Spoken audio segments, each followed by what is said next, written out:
नमस्ते सदावत्सले मातृभूमि। अफ़गानिस्तान, हम सब जान ही रहे हैं कि अफ़गानिस्तान में इस समय क्या सिचुएशन चल रही है। और अफ़गानिस्तान में जब तालिबानियों का कब्जा हो गया है, अफ़गानिस्तान गृह युद्ध की तरफ जा चुका है। रशिया ने स्टेटमेंट दिया है कि अफ़गानिस्तान गृह युद्ध की तरफ जा चुका है। और मैंने पहले भी अभी 2 दिन पहले बताया था कि अफ़गानिस्तान लगातार गृह युद्ध में वर्षों से चला आ रहा है। क्यों? क्योंकि भारत के राजा अ, की पत्नी गांधारी, जो गांधार की राजकुमारी थी, धृतराष्ट्र की पत्नी थी, जिसको महाभारत का श्रेय भी जाता है।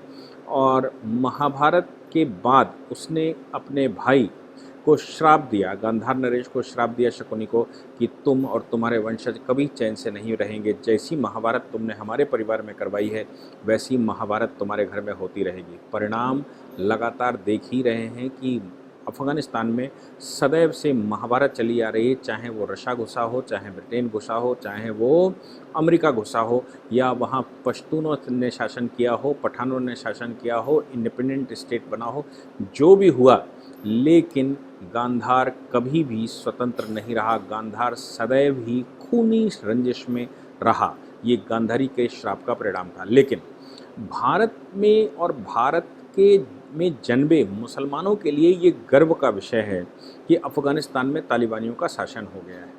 इसके लिए अब पाकिस्तान इस समय बल्ले बल्ले इसलिए हो रहा है क्योंकि पाकिस्तान को किसी भी तरह से मोदी सरकार ने जिस प्रकार अलग थलग किया था, और पूरा हिंदुस्तान ये कह रहा था कि पाकिस्तान समाप्त हो चुका है। इमरान खान के समय पर वो रोटी रोटी के लिए मोहताज हैं।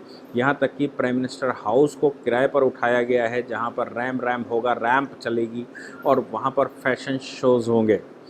पाकिस्तान गधे बेचकर, गधे उसने चीन को बेच दिए हैं सारे। पाकिस्तान में रहने वाली महिलाओं को वो चीन को बेचते हैं।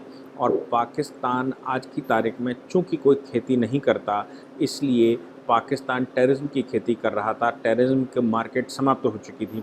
तो पाकिस्तान ने पूरा प्रयास किया कि किसी तरह से अफ़गानिस्तान के अंदर तालिबान घुस जाए तो कम से कम टेरर का तो काम शुरू हो। और इस समय ये भी कहा जा रहा है कि अफ़गानिस्तान में यूएस का फंड लूटने के बाद, यूएस के हथियार लूटने के बाद, अब इस्लामिक टेररिस्ट ऑर्गेनाइजेशनों में सबसे स्ट्रॉन्ग और सबसे पैसे वाली टेररिस्ट ऑर्गेनाइजेशन अगर कोई अब हो गई है तो वो तालिबान हो गई है।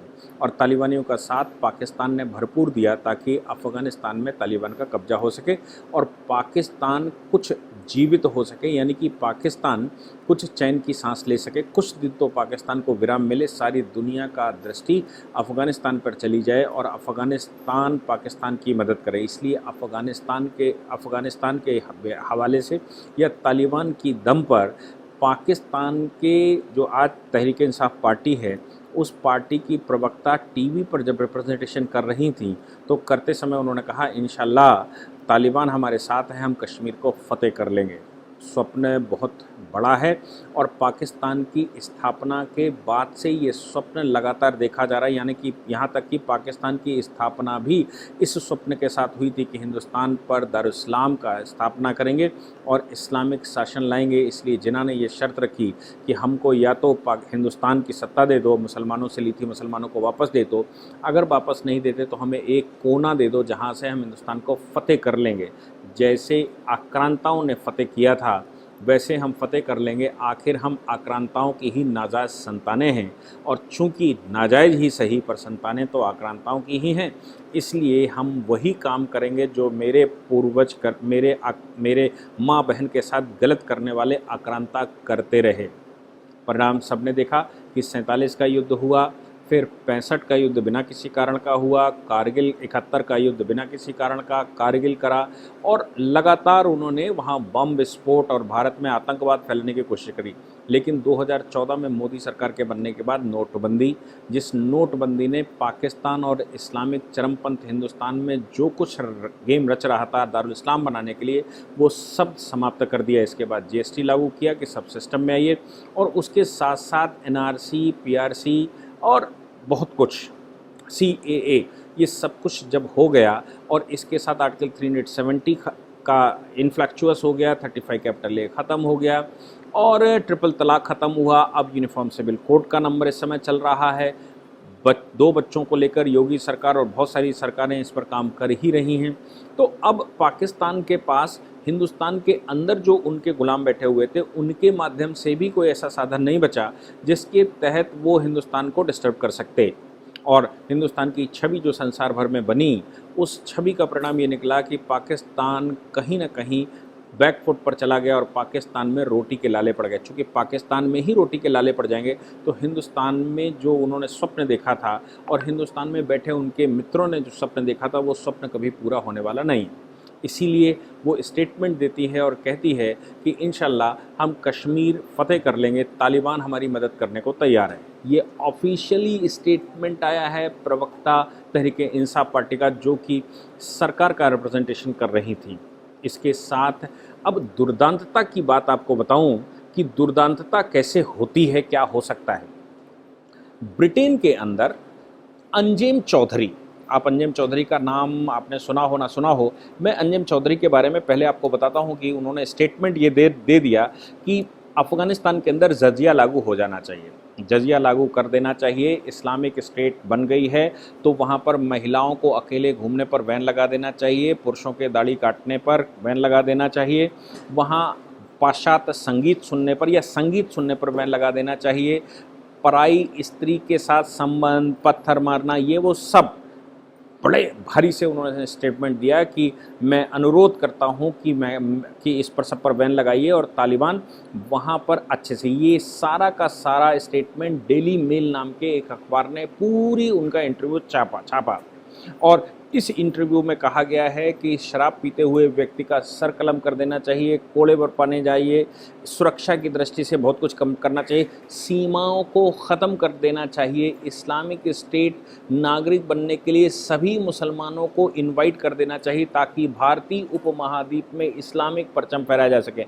मैं कह रहा हूँ ये जिन्ना का ख्वाब था और जिन्ना के ख्वाब को ये फिर से साकार करने के लिए अंजिम चौधरी का जो स्टेटमेंट है, ये इस्लामिक गुरु है, ये वहाँ पर ब्रिटेन के अंदर नागरिकता लिए हुए वहाँ पर बहुत सारी रिप्रेजेंटेशन प्रोपोगेशन करता रहता है, अक्सर जेल भी जाता रहता है, लेकिन ये कहता है कि भारतीय उपमहाद्वीप में अगर इस्लामिक शासन स्थापित करना है तो अफ़गानिस्तान को चाहिए कि वो अपने यहाँ आने वाले किसी भी मुसलमान को रोक टोक से ख़त्म कर दें, वहाँ वीज़ा ख़त्म कर दें और कोई भी मुसलमान अफ़गानिस्तान में आए, ट्रेनिंग ले, अच्छे से तैयार हो और जाकर भारतीय उपमहाद्वीप में आतंक मचाए ताकि भारतीय उपमहाद्वीप को फिर से इस्लामिक शासन में लाया जा सके।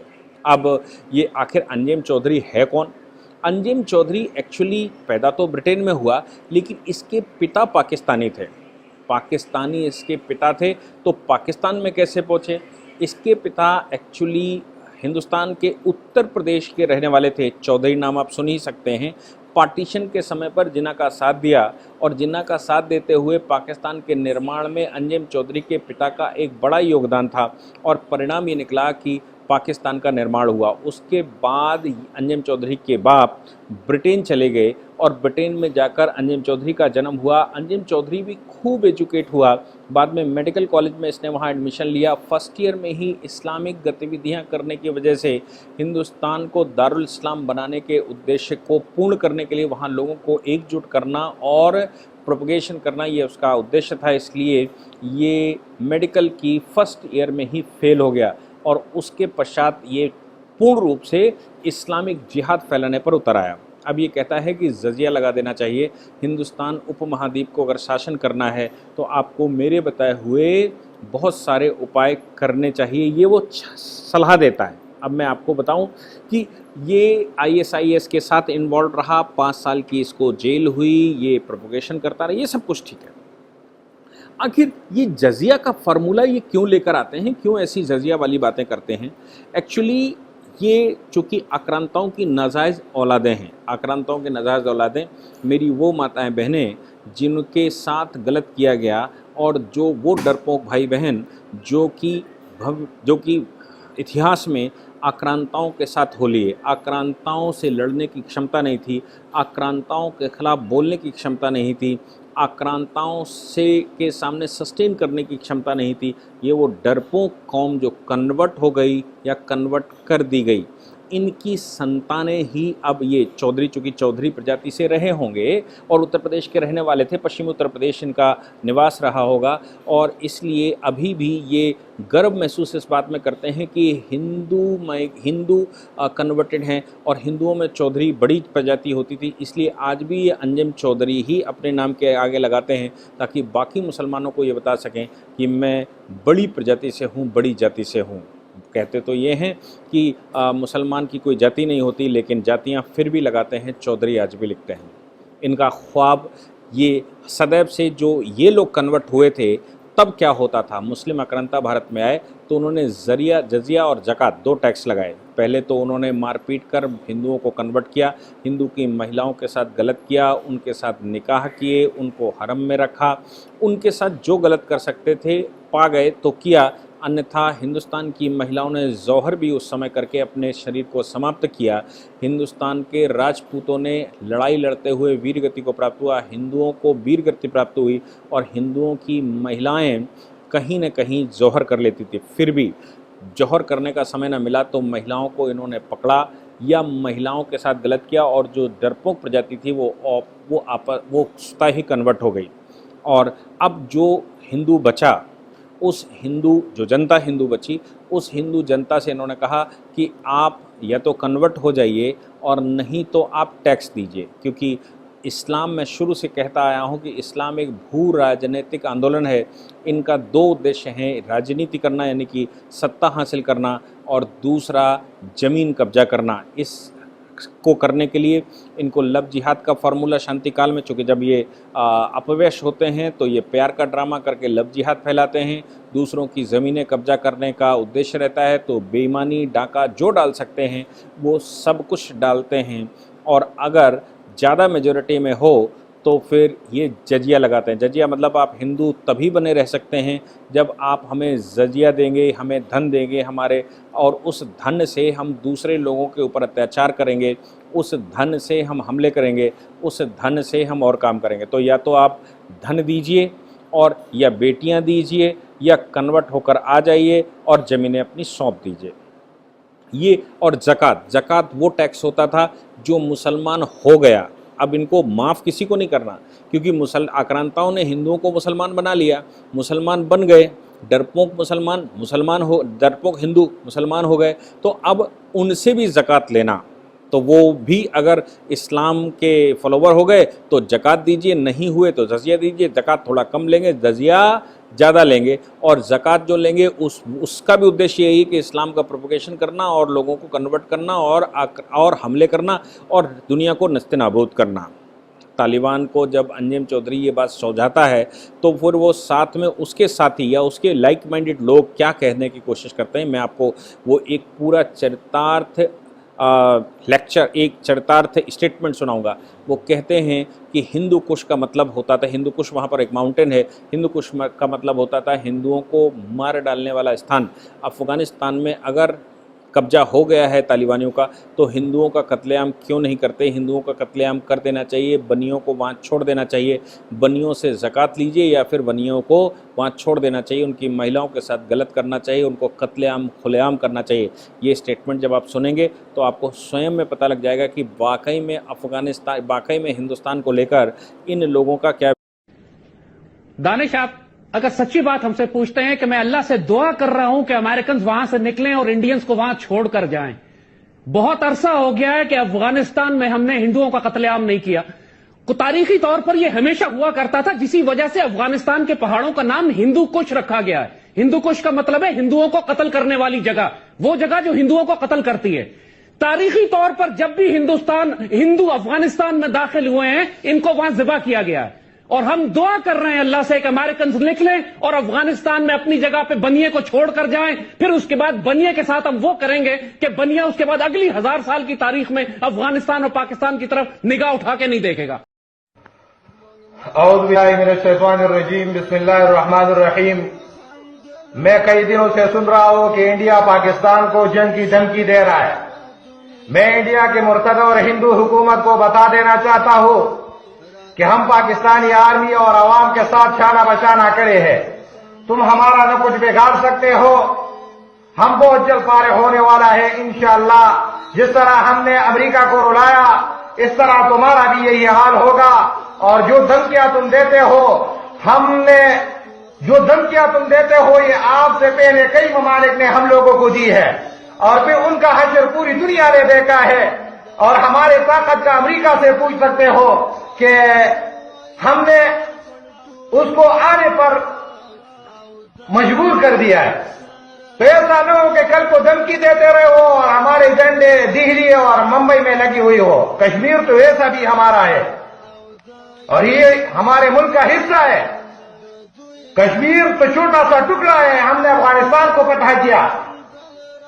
और मैं मोदी को बता देना चाहता हूं कि अगर आपने 20 साल के जंग की तईद की है तो हम मुसलमान हैं, हमने 100 साल की जंग की तईद की है। और अभी तक तो हम अमेरिका के साथ जो जंग था ना, वो तो हमारा तरबियत था उसके साथ। अगर आप एक मुजाहिद को शहीद करोगे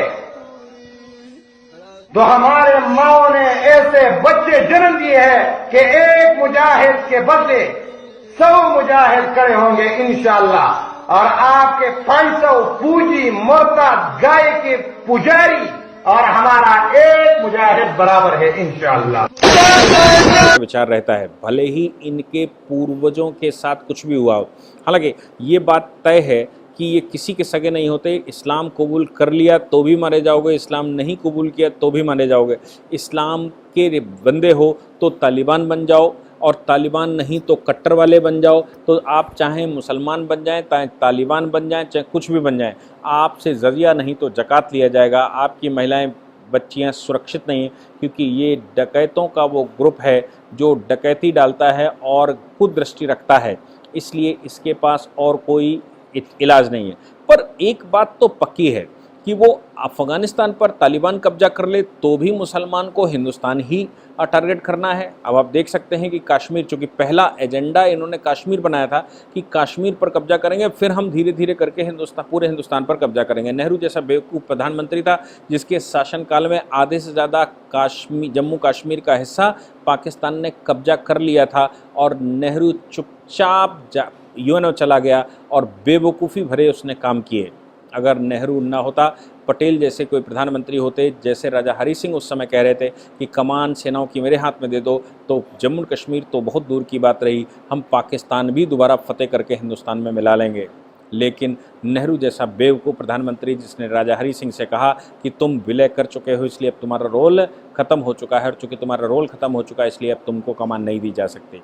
ये वहाँ से ये फार्मूला चला आ रहा है, और आज भी तालिबान के फतेह करने के बाद अफ़गानिस्तान में मुस्लिम महिलाओं बच्चियों के साथ गलत कर रहे हैं, मुस्लिमों को ही मार रहे हैं। वहाँ हिंदू नहीं बचा।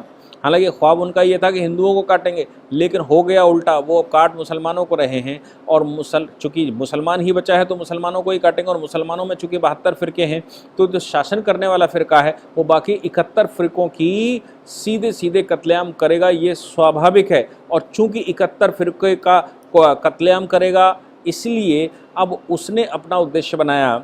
अब इसलिए पाकिस्तान को ये लगता है कि वो उनका सहयोग करेंगे। अरे भैया, वो आपका सहयोग नहीं करने वाले। वो पख्तूनख्वा में उन्होंने ये टारगेट कर लिया है कि उसको तालिबानी शासन बनाएंगे, एक इंडिपेंडेंट स्टेट बनाएंगे। अब आपका खैबर पख्तूनख्वा अब खतरे में आ चुका है, और उसके बाद वो आप पर हमले करने वाले हैं। सबसे पहले तो पाकिस्तान में तालिबान पाकिस्तान का कब्जा होना है। जैसे तालिबान अफ़गानिस्तान ने अफ़गानिस्तान पर कब्जा किया, वैसे ही तालिबान पाकिस्तान अब इस फिराक में लग गया है कि किसी तरह से वो पाकिस्तान पर कब्जा कर ले, और अब तालिबानी शासन अफ़गानिस्तान पाकिस्तान में हो जाए, तभी तो इस्लाम का उद्देश्य पूरा होगा। केवल अफ़गानिस्तान में इस तरह का गिरा हुआ रिलीजन तालिबान वहाँ पर बैठ गया, उससे उनका काम पूरा नहीं होता। पाकिस्तान पर भी कब्जा करना है। चूँकि फतेह करना शुरू करेंगे तो सबसे पहले पख्तूनख्वा और उसके बाद पाकिस्तान, और पाकिस्तान के बाद कभी इंडिया की तरफ बढ़ेंगे, अगर बढ़ने का विचार करेंगे तो। लेकिन हिंदुस्तान में उस समय नेहरू ने हरी सिंह को अवसर नहीं दिया। लेकिन आज ऐसी सिचुएशन नहीं है।